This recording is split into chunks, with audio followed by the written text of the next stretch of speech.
Bonjour à tous et bienvenue à Saint-Malo en direct du Forum économique breton pour cette FEP TV consacrée à Eureden avec Alain Perrin, directeur général. Bonjour Alain.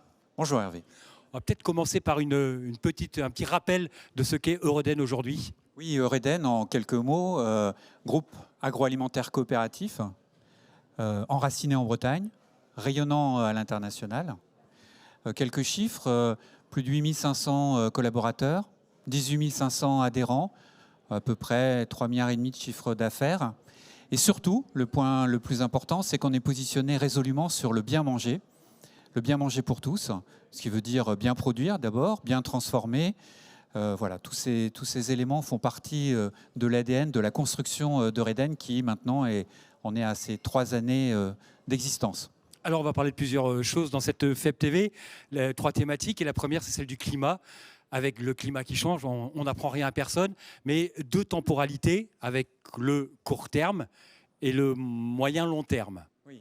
Donc le fait que le climat change de manière très importante, ça n'aura échappé à personne. On va connaître l'année la plus chaude qui est connue la France et probablement la planète. Et ça a beaucoup de conséquences qui sont très importantes. Et effectivement, autour de ça, on va dire il y a plusieurs enjeux.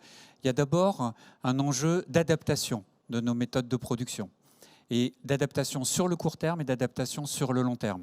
Et puis, il y a les enjeux aussi de contribuer, dans la mesure de nos moyens, dans la mesure de notre dimension, à la réduction de la cause, la réduction des émissions de gaz à effet de serre. Sur la partie court terme des évolutions, elles sont extrêmement importantes. Je vais donner un exemple. L'année dernière, à la même époque, il n'avait pas plu. Nos productions, notamment de légumes, étaient sous stress hydrique maximum. On a perdu plus de 40% de notre récolte de haricots verts. Donc, ce qui a eu des conséquences extrêmement importantes, d'ailleurs, sur l'inflation, mais on y reviendra. Et puis, comment on s'adapte à ces évolutions-là ? On a une situation de risque. Donc, ça veut dire qu'il faut essayer de trouver des solutions. Et la principale, c'est l'eau. La solution principale, c'est l'eau. Aujourd'hui, il pleut suffisamment d'eau en France, pour l'instant. 500 milliards de mètres cubes. Il y en a 400 milliards à peu près qui sont utiles. L'agriculture en utilise 3%. Elle tombe pendant l'hiver. Stockons-la, partageons-la et partageons-la avec les différents acteurs sur le territoire. Et à partir de là, on peut résoudre, en tout cas sur le court moyen terme, la problématique de ce changement climatique-là. La prise de conscience sur le moyen terme, elle est perçue, les gens se rendent compte de ce que ça implique ? Alors, je vais dire avec la tête, peut-être que par moment, dans les discussions, quand on peut éventuellement dire qu'on comprend les évolutions, mais je pense que dans nos pieds, c'est-à-dire dans les actions de tous les jours, on ne mesure pas les conséquences. À l'horizon du siècle, et même probablement avant, les productions qui seront faisables sur le territoire français auront profondément changé. Elles se seront profondément transformées. Pour pouvoir s'adapter à ces évolutions-là, il faut faire de l'anticipation et il faut préparer ces évolutions. Préparer ces évolutions, des solutions vont être apportées par la technologie, la recherche, qui a toujours été un facteur d'innovation, un facteur d'apport de solutions quand elles sont bien utilisées.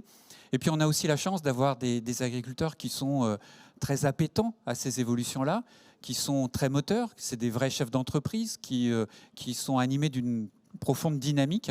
Et donc je pense que les ingrédients sont présents pour trouver des solutions.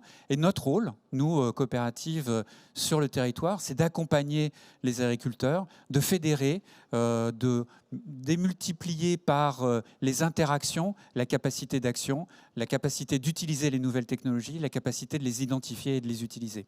Ça, c'est effectivement, c'est un message un peu d'espoir dans ce contexte dont effectivement on ne mesure pas la profondeur des transformations auxquelles on va être confronté. Alors l'autre sujet dont on parle beaucoup en cette rentrée depuis 1 an, c'est l'inflation. L'inflation qui n'est pas terminée. On pensait peut-être que ce serait un épiphénomène, ce n'est pas le cas. Alors d'abord j'ai envie de revenir sur les causes de cette inflation. Je pense qu'effectivement on est rentré dans quelque chose de très profondément structurel Voilà.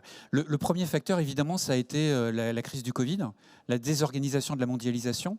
On a arrêté des usines, des hauts fourneaux, on a arrêté des usines, de grandes usines, des gros équipements industriels qui s'arrêtent en plusieurs mois et qui redémarrent en plusieurs mois, mais qui ne redémarrent jamais, même en plusieurs mois, à leur capacité nominale.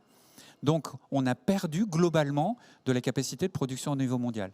Les circuits de distribution, de commercialisation, de circulation de la matériel, de tous les produits ont été fortement perturbés. Première cause de l'inflation de tous les produits. On l'a connu sur nos engrais qui sont produits dans des grandes usines, qui utilisent du gaz, etc.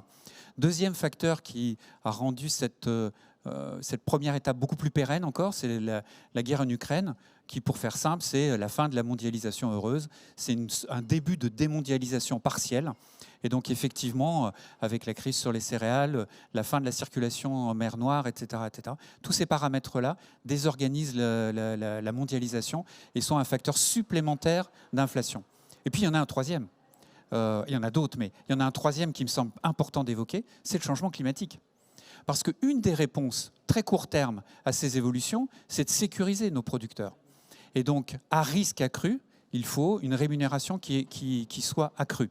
Ce qui me permet de dire également, sur la partie adaptation au climat, qui est le dernier point sur lequel nous devons travailler en tant qu'acteurs économiques sur le territoire, donc la trajectoire de réduction de 20% sur la production amont et de 30% sur nos outils industriels de les émissions de gaz à effet de serre, l'objectif 2050-2055 de réduction des émissions de gaz à effet de serre. Pour faire ça, ça a des coûts. On a chiffré, on fait 3 millions de tonnes d'équivalent CO2 émis par nos différentes activités, 80% sur l'amont, 20% sur nos outils industriels. Pour atteindre ces objectifs, on a fait un premier chiffrage et qui conduit à dire qu'il nous faut investir sur les 3 prochaines années 120 millions d'euros d'investissement supplémentaires. Alors, dit comme ça, c'est des gros chiffres. Même ramené à nous, c'est des gros chiffres, puisqu'on investit chaque année 80 millions d'euros qu'il faudra continuer d'investir. Donc, ce sont des gros enjeux, et je vais terminer là-dessus. Ce sont des gros enjeux, et pour pouvoir confronter, réaliser, trouver des solutions, il va falloir ramener de la valeur sur l'amont, chez nos producteurs, 80% de nos émissions de gaz à effet de serre. Les solutions, elles existent, et puis sur nos outils industriels. Donc, il faut ramener de la valeur en amont. Donc, regardez, ramener de la valeur en amont pour le changement climatique, moyen terme. S'adapter aux crises climatiques court terme, avec les dimensions risques pour nos producteurs. Tout ça sont des facteurs inflationnistes significatifs. Et enfin, le troisième sujet, la souveraineté alimentaire qui est menacée, notamment avec ces injonctions contradictoires à court terme qui n'ont pas de vision, justement. Alors, donc la souveraineté alimentaire, en effet, de quoi on parle d'abord? On parle d'abord d'avoir sur nos territoires la quantité et la qualité suffisantes. La qualité, bien sûr, en termes de sécurité alimentaire, mais aussi en termes de conditions de production. Je parlais de l'enjeu du bien manger pour RDN qui se décline aussi dans bien produire et bien transformer. Clairement, les importations sont faites dans des conditions très différentes, on va dire, pour ne pas être plus précis, très différentes des conditions auxquelles on produit sur le territoire français, compte tenu des normes, compte tenu de la réglementation, compte tenu de nos pratiques des agriculteurs également sur une base volontaire. Donc ces éléments-là, effectivement, sont des éléments qu'il nous faut sauvegarder pour parler de souveraineté alimentaire. Et dès lors qu'on dit qu'il faut impérativement, sur un très très court terme, sur des injonctions extrêmement fortes, réduire les prix, c'est contradictoire, en effet, avec les conditions de production sur le long terme. Donc, je ne dis pas que ça n'est pas des choses que l'on peut faire, mais là, les injonctions deviennent contradictoires quand le temps d'adaptation il est trop court par rapport à la mise en œuvre des différentes solutions. Donc la pression qu'on peut mettre sur nos coûts de revient, qui est légitime, le pouvoir d'achat du consommateur, elle a ces conséquences-là. Les transcriptions des normes que l'on fait sur le territoire qui sont mieux disantes que celles qui sont à l'extérieur sont aussi des injonctions qui, si les adaptations sont trop rapides, deviennent contradictoires puisque l'importation, elle augmente. Regardez, L'importation des produits alimentaires, elle a augmenté, elle a doublé sur les 20 dernières années. Doublé, ça veut dire que notre souveraineté alimentaire a été fortement réduite sur ces dernières années.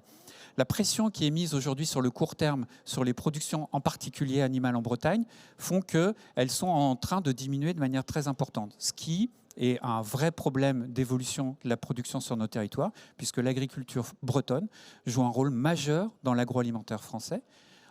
Les Bretons, il y en a 3,5 millions, 3,4 millions, 3,3 millions, et on produit pour 20 millions de personnes. Donc sans la Bretagne comme grenier alimentaire pour la France, pour l'Europe, on est probablement en situation de crise de souveraineté alimentaire.